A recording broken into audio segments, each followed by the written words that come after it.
புதிதாக நியமிக்கப்பட்டுள்ள காங்கிரஸ் கட்சியின் மேலிட பொறுப்பாளர் ஹரிஷ் சௌத்ரி அவர்களை காங்கிரஸ் சட்டமன்ற கட்சி தலைவர் வைத்தியநாதன் சென்னை விமான நிலையத்தில் அவருக்கு சிறப்பான வரவேற்பு அளித்தார். காங்கிரஸ் கட்சியின் புதுவை மாநில மேலிட பொறுப்பாளராக ஹரிஷ் சௌத்ரியை காங்கிரஸ் கட்சி தலைவர்கள் நியமனம் செய்தனர்.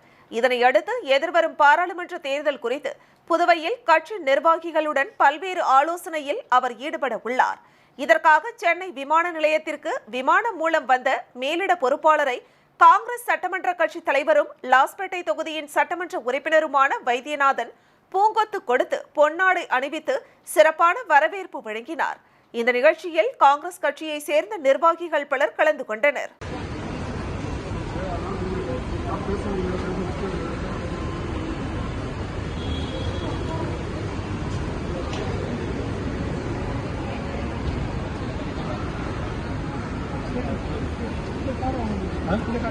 இதுல